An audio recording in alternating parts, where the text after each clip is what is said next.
Hi everyone, I'm Reese, owner of the Gold Zebra, the personal, professional, and business development hub for Gen Y women, and today I'm here with Stefania Moretti, the online editor for MoneySense Magazine. So for those of you that don't know exactly what MoneySense Magazine is, they produce Canada's leading personal finance magazine and leading personal finance website. So over the past decade, they've become the country's most trusted source of information on investing, banking, RSPs, insurance, financial planning, saving for education, home buying, real estate, car buying, and a lot more subjects that are really important to our everyday lives. MoneySense Magazine is published 6 times a year, and it enjoys a loyal following of almost 800,000 Canadians, so that's a lot of people. And of course, MoneySense.ca, of which Stefania is the online editor for, provides exclusive online content as well as helpful tools, breaking news, and of course information and stories from their magazine. So thank you so much for having me today, Stefania. I really appreciate you spending some time out of your busy schedule to talk with me. No, thank you very much. So today we're going to be talking a little bit about money, of course. And earlier this year, MoneySense released a series of amazing ebooks, and there was one that particularly caught my eye, which is called the MoneySense Beginner's Guide to Personal Finance, and it essentially covers everything you need to know about money.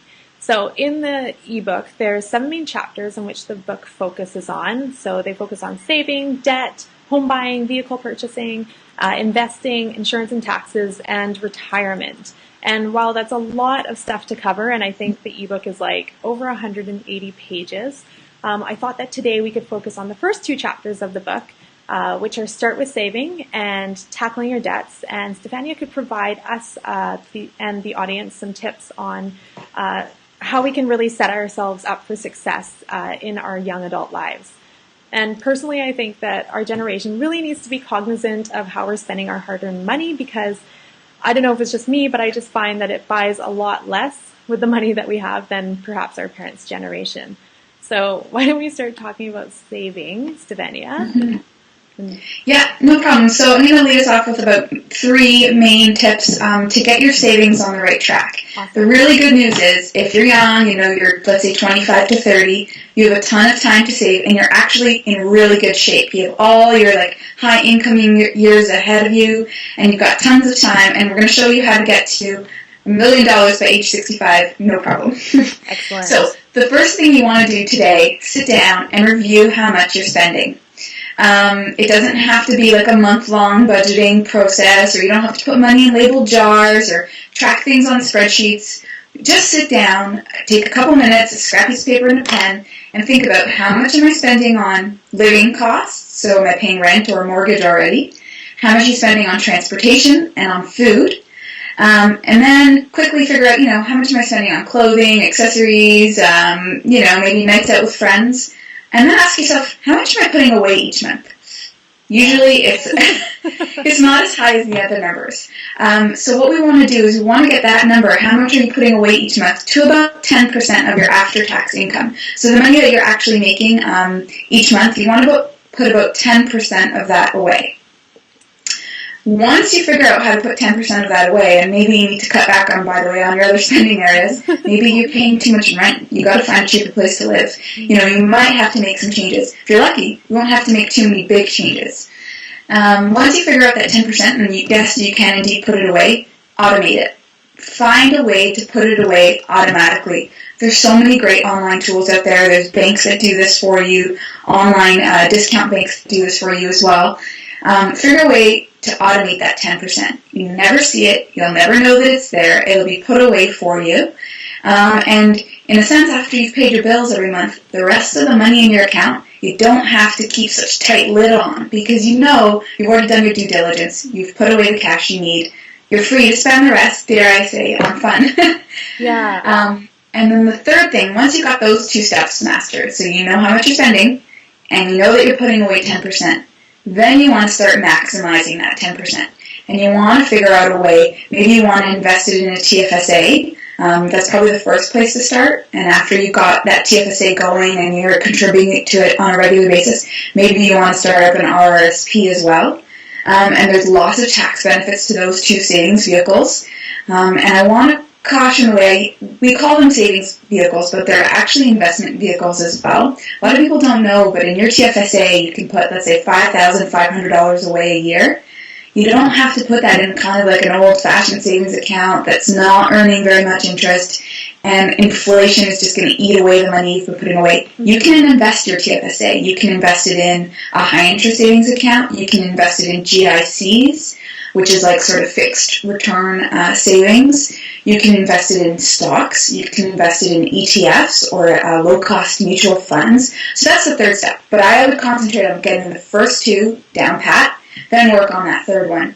And you're going to see once you get to that third step, if you're putting away 10% starting at age 25, and every year, you know, when you get a salary increase, hopefully, you know, if your career's on the right progression, instead of spending that extra cash and saying, oh, well, I make more money, I can spend more. No. It means you can save more, avoid lifestyle inflation. If you do that diligently, so you make more, you put away more, you make more, you put away more, you'll get to 65, you'll have $1 million retirement portfolio. If you have that, most financial planners agree you're on a really good course to enjoy a long, healthy retirement, but even more importantly, enjoy a worry-free 35, 40, 50 years leading up to that point in retirement.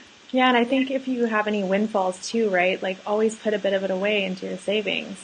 Because some people, like, I don't know, for me in the past, I've been very much so about like, oh, shopping, sweet, I just got like an extra $1,000 bonus or something like that. But if it's money you didn't know you had already, you might as well just put it in the pot, right? Exactly, and that becomes really important come tax time or tax refund time in April. What is that, April? You know, a lot of us get that check in the mail and we think, free money, I'm going to go spend it. Yeah. If you then reinvest that tax refund into an RSP, your money's going to grow that much faster. It's going to pay off in the end. Yeah, and there's some amazing incentives too for first-time home buyers, right? Like in being able to put money into your RSP and then withdraw it in order to put down payments on houses, like TSFAs, or I don't know if everyone knows what that stands for, the tax-free savings accounts. I think like there's a lot of people that don't put their money into those accounts, and you can reinvest it and be making more than 0.01% interest, like you said. Exactly. So you can invest your TFSA in something that's earning, let's say, even 3% is fairly decent considering inflation. You know, the numbers just came out recently, they're about 1.1. So, you know, if you invest at 3%, you're making a ton of money that will continue to grow, and the government's not going to tax you on those gains. So it's kind of like a win-win twice. Yeah. That makes sense. Yeah, absolutely. Okay, those are all really great tips and very easy and accessible. I think your number one tip and just doing an evaluation of where you're spending your money is so key. I didn't do that for the first couple of years after I graduated, and then realized how much money I was spending on entertainment and going out. And now that I put money away, I find like I don't even notice it. Like, so what if you can't go out one less time a week for dinner or go out for drinks with friends, right? Yeah, and the good news is when you do sort of enjoy those little indulgences, you don't have to feel guilty about it. No buyer's remorse. That's one of my favorite things. I know that I'm putting my money away. I know exactly how much I'm putting away. And so, you know, if I treat myself to a nice dinner with friends, I don't have to feel guilty about it the next day. I know I've done my due diligence. It's really the best case scenario. Absolutely. So kind of going hand in hand with saving is debt, which is something that I think a lot of graduates are very cognizant about. Definitely a hot topic for kind of the Gen Y demographic. I know that like last month there was an article in the Globe and Mail, and they noted that the accumulated federal student loan debt in Canada is something like $15 billion right now, which is insane. And that kind of trickles down to being about, I'd say, $26,000, I think BMO said, in student debt on average for students. So can you tell us a little bit about sort of debt savings or how we can really tackle our debts after graduating? Absolutely. So, I mean, the first thing I want to tell you is that student debt is not bad. Most of us have it or had it at one point in time, and it is what we consider good debt. So there's two kinds of debt. There's bad debt and good debt. So bad debt, let's do that one first, is anything that's used to buy a depreciating asset, and it usually comes with a really high interest rate. So that's anything on your credit card or perhaps a car loan. You know, we would consider those bad debt. I know a lot of us need a car, but if you sort of think of it in your head as bad debt, you'll realize that that car is not going to appreciate in value. Neither is that Michael Kors bag you just put on your credit card. And they usually come with really high interest rates, usually 9% or higher. So you want to avoid those much as you can. Although some of us will still have a little bit of that, and that's okay. I'll explain how to tackle that soon. The other kind of debt, though, is good debt. And so good debt is used to buy anything that appreciates in value, or like an intrinsic value, like your education, and that comes with a low carrying cost or a low interest rate. So a house is good debt, a mortgage is good debt, your education is good debt. So if you have that kind of debt, don't sweat it. Don't worry. You'll pay it off. And the good news is it comes with a low interest rate. Now, how to tackle those debts. So let's say you have a little bit of bad debt and a little bit of good debt. Most of us do. That's okay. What you're going to do is pay off the highest interest debt first. So what is your debt that comes with the highest carrying cost? You want to start paying that off as quickly as possible every month. And now some of that may come at the expense of, remember that 10% savings we were talking about earlier? If you have debt, perhaps 10% isn't the number you should be shooting for right now. Maybe it's about 6 or even less, because you want to use that money to chip away at that bad debt. Pay it off as fast as you can while maintaining minimum payments on the other debt, because you don't want to default on that debt either. Once that highest interest debt is paid off, move on to the next one, and the next one, until you've gotten rid of all of your bad debt. Once you've gotten rid of all your bad debt, and you'd be surprised, if you're focused and you're diligent, how quickly you can pay it off. Promise yourself you're never going to get yourself in bad debt again as much as you can help. So, you're going to, if you have a credit card, that's fine. MoneySense even encourages using credit cards if you use them wisely, but that means paying off the balance every month. Yeah. Don't buy something that you don't have the money sitting in your checking or savings account to pay off. Yeah, as long as you can pay it off, there's definitely incentives. Like you can get air miles, you can get free dollars, but the key is to actually have the money before you spend it, right? Yes. Otherwise, you're paying way too much in interest, and in sometimes those cards come with annual fees. You're paying way too much in fees and interest to ever make up for those rewards that you're getting. They're not rewards unless you can pay your balance off. Otherwise, you're paying very dearly for them. Yeah, and I think a lot of people will tend to get credit cards out of their banking or credit union institution, but I think it's really important to do your homework and shop for the best rates if you need a credit card and are in the case where you have to spend it on things that you don't necessarily have the money for, right? Right. So in that case, you want to get a low interest credit card, and they're out there. Most major banks have at least one, so just ask. Yeah, they're sneaky about it because obviously they want to get the most money out of you. Absolutely. All right. So why don't you tell us a little bit about saving for kind of bigger purchases and managing your debt? Yeah, okay, so the biggest debt a lot of us will ever take on is our mortgage. It's the biggest purchase we'll ever make, and it's the biggest amount of debt we'll ever take on. So the key is to really do it right the first time, because you don't get a do-over, unfortunately. So before you want to start shopping for a home, you want to get pre-approved for a mortgage, and they'll tell you how much you can afford. And you really want to start shopping for homes in that range. That way you don't fall in love with a home that's way out of your price range. So just look at homes that you know that you can afford according to your bank. And then choose the shortest amortization period as you can and put as much money down as you can. So if you have 20%, you want to put that whole 20% down because that'll avoid you paying mortgage insurance, which can be pretty costly, into the thousands of dollars over the terms of your mortgage. And you want to take the shortest period possible. So if you can afford it, pay more every month to get, a 15 or 20 year amortization period as opposed to a 25-year plus amortization period. You'll pay less in the end for your home. It'll be cheaper. And I guess those are the steps you want to take right there. Yeah, and I know one thing that I've heard you talk about in other interviews is that don't spend what you qualify for. Try and keep under the amount that you actually qualify for, because you never know what expenses are going to come up when you're purchasing a home, right? Yeah, exactly. They say that your home shouldn't cost you more than a third of your pay.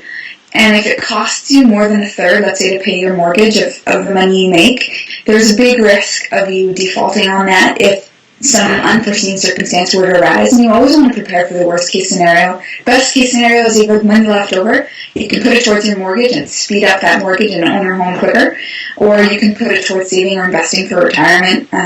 So that's always the way to go for sure. Yeah, so just going back to kind of balancing debt and savings, would you recommend saving even if you have a lot of debt, whether it be good or bad?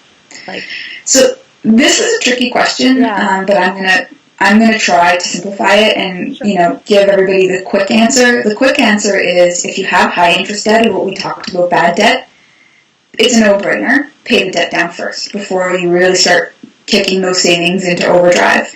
Pay the debt down first. Now, if you have no bad debt and you only have, let's say, a mortgage, financial advisors are divided.